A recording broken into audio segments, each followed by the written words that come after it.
their demands continue to increase every now and then. When they started, it was Reject Finance Bill 2024. To this particular end, they have had finance bill rejected. They have had austerity measures actually looked into. They have had the cabinet dissolved, and also the issue to do with the office of the spouse of the prime cabinet secretary, the second lady, and the first lady. Budget for those particular offices was actually removed. The suspension of the CAS's position are just but a few of some of the demands that had been put forth. And the President of Kenya did say, I have listened to you, I have heard you, and I have removed some of these things that are very contentious in this particular country. But still, we are taking to the streets. Why? That is what we want to focus on this particular morning. Our reporters will be in different parts of the country, engaging us and bringing us up to date with whatever is happening on the ground. As protests are expected to be taking center stage today, with total shutdown Tuesday, happening here, both in the CBD and other parts of the country. Joining me for this conversation here this morning is Dixon Aluoch, who is a Youth for Youth advocate. Thank you so much for making time. Thank you so much. Yes, let me start with you, because on this one, Gen Z's total shutdown, protests are resuming today. You know, they started on the 25th, they started before the 25th, but the 25th of June is what actually got to cement what we've been able to experience in the country and the change that we've been able to see from that particular day. Of course, quite a number of wins that this generation has been able to achieve, but the list of these demands continues to rise. Let me start with you on that one. The list never seems to end. First of all, I've heard you saying that the president had what the youths were demanding and is ready to advocate for what the youths are demanding. I think that is an opinion, because really, the other time the president had the meeting with the youth on X, and there are some things that he were told directly on his eyes that he should have done this, and this. He has just done one among maybe 2% of the youth's demand. So, truth be said, the youths, you need to listen to the youths, and unless all the things that youths are demanding, which are lawful, which are legal, and which are on the good side to the Republic of Kenya, all of those things should be implemented. So, unless they are implemented, the youth will be still on the street. Yeah. The issue to do with, okay, do you give him credit for some of the things that he's been able to do in the past few days in terms of what your question? We may assume that we give him credit, but why should we give him credit when those things that he did, he should have done them long time ago, you know? We may say that maybe perhaps he tried listening to the people, tried listening to the youths, he maybe implemented maybe 2% of the things that people wanted. But again, suppose he would have listened to us earlier, the country, we should have reached this point that we have reached as per now. So I may say that for me, I give him a little credit of what he has done, but it's still not enough. Still, we have still a very long way to go still. Okay. We have a long way to go. Yeah. I like that you put it that way, because you see, we are going back to time immemorial when things were wrong. To some extent, it looks like we want to go back to the root cause of whatever ills that have bedeviled this particular country and start cleaning from then.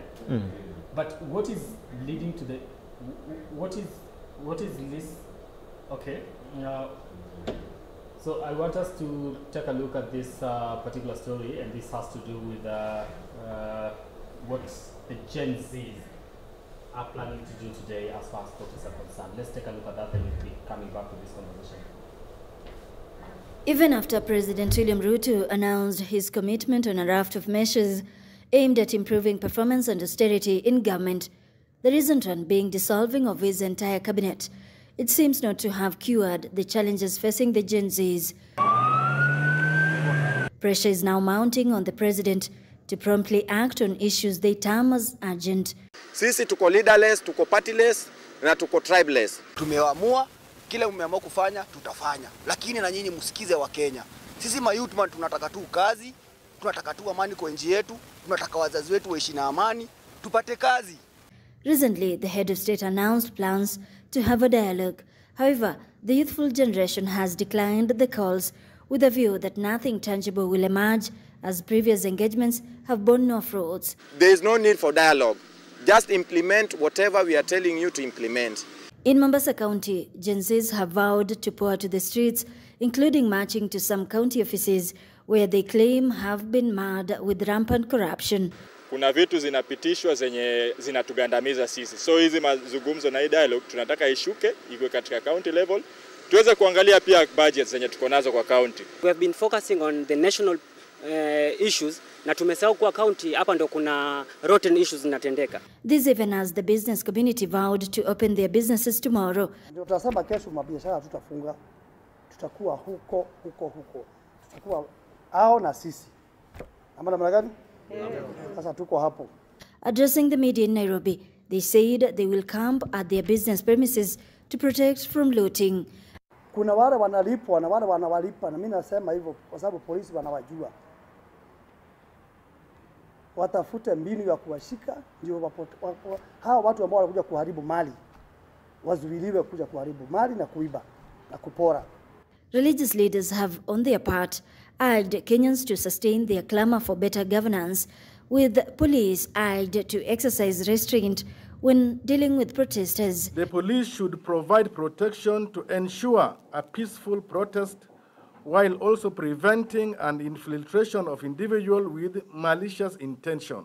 Even as they anticipate to pour to the streets tomorrow, their push, they say, is to have an accountable government that will address their grievances. Electin Odera, K24 TV. All right, that was a story prepared by Electin Odera to focus on what is supposed to be happening today and some of the demands that are being put across to the government and, the entire state, what the young people want to be looked into. Before we took that particular story, you're talking about to what end do we get to see this? And you're talking, I'd asked you questions in regards to, the head of state having done some things to meet the demands of the young people. But the list continues to rise. And my question was, what necessitates an increase to these particular demands? We want a better country. We are advocating for a corrupt-free country where we need competent leaders. We need equalization in distribution of maybe the resources within the country. The other time when we were looking at 2023-2024 financial bill, did you realize that there were other constituencies that were receiving even more than even almost 15% to what some counties receive? So what we want is equalization. We want a better country, and for the sake of the country, that's why the youths they agreed to go to the street. So unless it reach a point where we'll feel that everything that will make us to get a better, corrupt-free, competent, stable country economically as per our GDP, then we will continue going to the street. And I will be getting back to that. Let me take this particular story. Now, the national dialogue proposed by President William Ruto failed to kick off yesterday after Azimio Chief Raila Odinga pulled out from the talks following pressure from allies and supporters. Now, President Ruto failed to give directions on the dialogue as Odinga continues to fight the dilemma of listening to the president to engage in the talks or listen to Gen Z's call to steer clear. Martin Opio reports that ODM has scheduled a parliamentary group meeting today which will chart the way forward for the party. Even though the dialogue called by President William Ruto was scheduled to begin today, that did not happen with no single word from the government on the status of the talks. Dealing a blow to the meeting was the withdrawal of ODM chief Raila Odinga on Sunday. With the help of the president, on the other hand, opted to launch projects in Nakuru County. Thank you very much. Last week, the president and Raila Odinga agreed on a consultative meeting that will encompass the youths and other stakeholders, totaling to 150. The names were to be submitted by last week on Friday to pave way for Monday's meeting. We want it to be a really very engaging conversation on the way forward, so that we deal with fundamental issues that are affecting our society today. Following the announcement, Odinga was pressured by supporters and his core principals to publicly denounce the calls for dialogue. He heeded to the call, leaving the president exposed. Mwaka hii wameua sasa karibu zaidi ya 100. Mtu kama hawa mikono yao imejaa damu. Mikono yao imejaa damu. Hatuwezi kuongea na hawa watu. Hiyo mimi nasema no dialogue. No dialogue. No dialogue. Azimio had scheduled a meeting on Monday, which was later postponed as differences of opinion within the coalition escalate owing to the calls for dialogue. Another one which had been scheduled for Saturday failed to kick off, and on Tuesday, the party, ODM, will meet its legislators through a parliamentary group meeting to chart the murky waters ahead and come up with a solid decision regarding the dialogue. What dialogue is needed to get police officers whose faces have been in the media shooting wantonly, killing people? What dialogue is needed for them to go home? And what dialogue is needed on corruption? What dialogue is needed for the clear message to William Ruto and his regime that they must exit the stage? I think this particular Gen Z demonstrations were not by us. We tried as Azimio. We failed. Through the usual methods. Come with dialogue, before you know it, co-option and compromise. Let us allow our children space to bring accountability to this country. Odinga is in a dilemma on whether ODM should be part of government or not. Already, if indications from the party's Secretary General Edwin Sifuna are anything to go by, then the party might be softening its stand and ready to join the government. As a party, ODM has never shied away from stepping up and having difficult conversations whenever the destiny of our nation is at stake. Indeed, it is said that it is in times of crisis that leadership emerges. The emerging issues and the urgent need to address them is not about rescuing the Kenya Kwanza regime or indeed William Ruto. The nation is bigger than and distinct from any one of us. Odinga's quagmire is further exacerbated by his quest to be the chair of African Union, a position that must have the government's backing, and his fears are that he cannot go against the government or criticize lest he loses its support. The Gen Zs are also throwing a warning to Odinga not to make any attempts to sanitize President Ruto's government from its tribulations. The Gen Zs have remained adamant that they don't have a leader and that their only interest is action and accountability. All eyes are now on ODM legislators as to whether they will ratify the calls for dialogue and what they will ask President Ruto in exchange for their support, given that the president has shown interest in forming a government of national unity. Martin Opio, K24 TV, Nairobi. Right, let's take another story. Now, the dismissal of all cabinet secretaries by President William Ruto is just one of the many Gen Z demands that have been met by the head of state after protests that rocked the nation.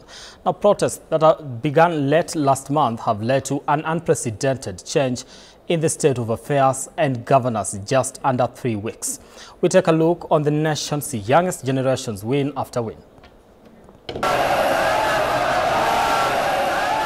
The nation's youngest generation.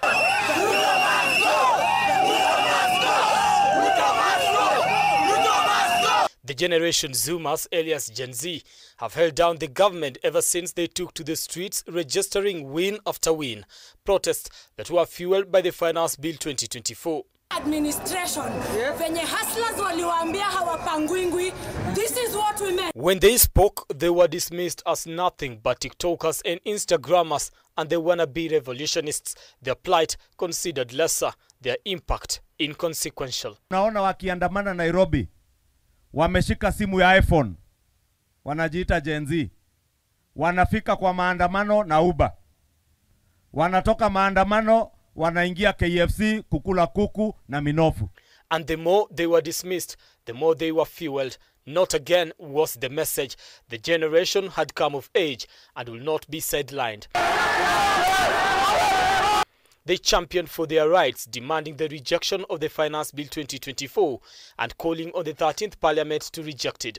However, they were betrayed and their struggle had just begun, the fight they vowed to take to the end. 25th of June, the nation was taking a different direction. Events that happened shaping the future of the leadership and governance of this country. Taking back their power, Gen Z marched on to demand total rejection. Their push gave birth to a new dawn in the country. Their voice was heard and their first win came to life. The president rejected the bill in totality. I concede, and therefore I will not sign the 2024 finance bill. However, to them it was too little, too late. The price they had to pay was too much. So their demands increased. They demanded for justice, accountability, good governance, and the resignation of the head of state. At the same time, SRC had proposed a salary increase to state officials. However, the situation in the country had government officials and parliamentarians reject an addition to their salary, and another win was recorded.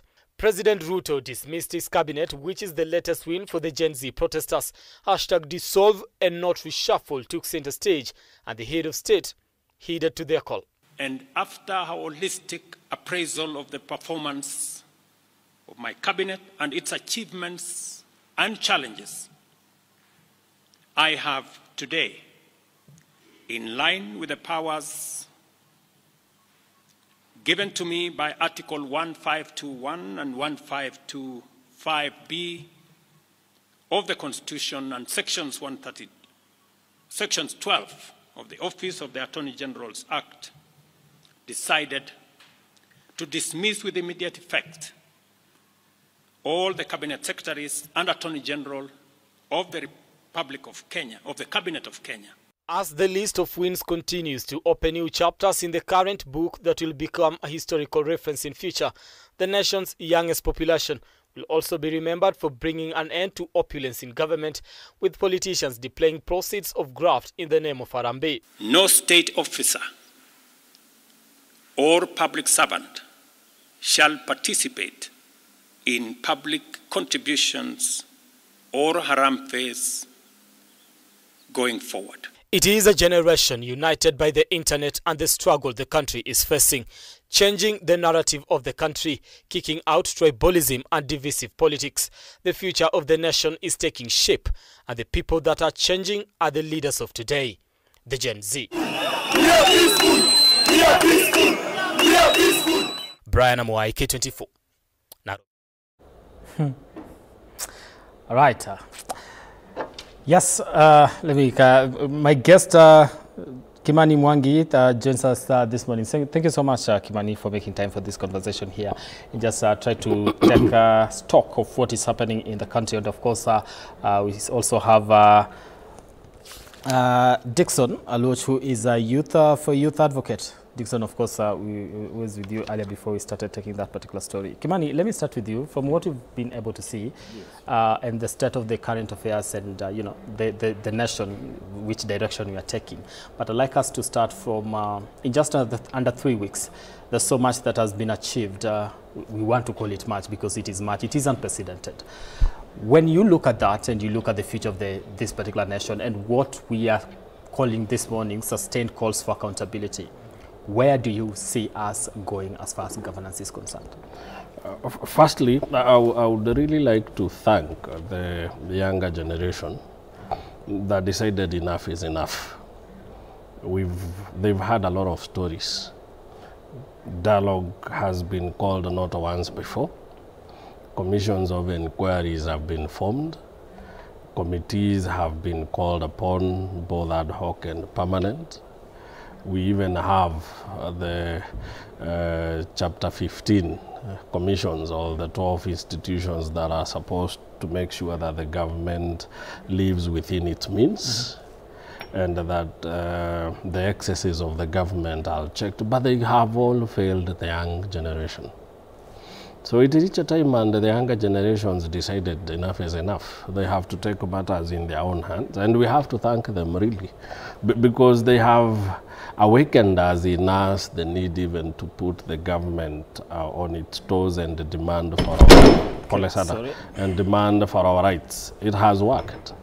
For once, we've seen, for the second time, we've seen the president disband his entire cabinet. It happened in 2005. They might have been very young. They may not have realized it happened. We were just becoming of age. Yeah. And after the referendum, that it was the yes/no referendum that brought about, it was the orange and the banana. After the orange carried the day, Moi Kibaki disbanded his entire cabinet, and Ruto has been compelled by the younger generations to do so. We've seen him promise to disband 47 parastatals. We've seen him refuse to allocate budget to the offices of the first and the second lady. Quite a number of achievements have been made, and the country is undoubtedly on the right track. And all thanks to the younger generations who felt that their peace is not superior to the peace and prosperity of this nation. Okay. And we thank them really. Dixon, we really thank you. As your elder brothers take it from us, that we are really thankful to you. All we've been asking is that do it in decorum, in accordance to Article 37, that demands that even in picketing, we do it peaceably and unarmed. As long as it is done within the tenets of the Constitution, we are solidly behind you, and we tell you to soldier on until we have sorted the mess in this nation. I think that brings me to my next question. Is yet say soldier on, yes. And the hashtag on Twitter is, of course, or rhetoric on Twitter is, of course, should we increase the pressure or decrease the pressure? So the pressure seems to be increasing. Yeah, and we want it to increase. But while it increases, it is also fair to say that the president has been receptive of this message well enough. There is what we call benefit of the doubt. Anytime you push a man and you realize that he is responding positively to your demands, there is also the option of listening to them further. Because again, when you come to shake the hands of your opponent, you don't do it in a closed fist. Because if you keep doing it in a closed fist, you're declaring war. And every man has to protect whatever it is that they own.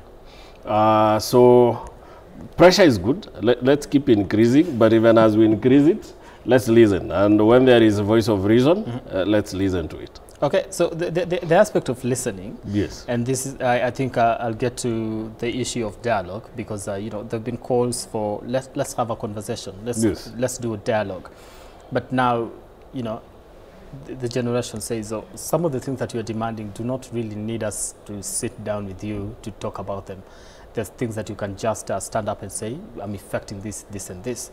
So on this act of listening, how is this generation supposed to listen and engage the president in a better way? Because they believe, and this is the thing, they believe if we continue increasing the pressure just the way we've been doing, we've been able to see results. So their chances are we could see more. Part of the demands made by these our younger brothers and sisters, without infantilizing the movement. You know, when you refer to people as younger brothers and sisters, you do so most likely to take advantage of them. So without infantilizing their movement, part of the demands they've made, the very able young people of this nation, is that may require some constitutional amendment. Like when you say we want 25 counties as opposed to 47, it makes a lot of sense. When you say we want the salaries of the state officers reduced, remember there is an independent commission, SRC, that should be concerned about remuneration procedures and modules in this nation.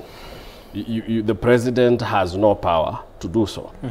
And again, there are labor laws that do not allow you to reduce the salaries of the people you've employed. So some of now, these now things, when you combine all those, there are legal aspects that need us to discuss and agree to what level should we come down. Okay. Because again, you can't lower my salary without having to ask me, do I want the salary lowered? Because I did not allocate, assuming I'm an MP, the MPs did not allocate themselves the salaries. Doctors, teachers, any state officer, nobody allocated themselves salary. If you must lower the salary of state officers, you might need to involve them in the process, involve SRC. Hold that particular point. We'll be coming back to that, just getting more into it. I do want to take a short break here on the program. Continue engaging us on our socials at K24, that is on X, and also on Facebook. And your feedback will be sampled on this particular program. Tell us what you think about the conversation this morning that has to do with what is expected today as far as protests are concerned. We take a break. We'll be back in a few.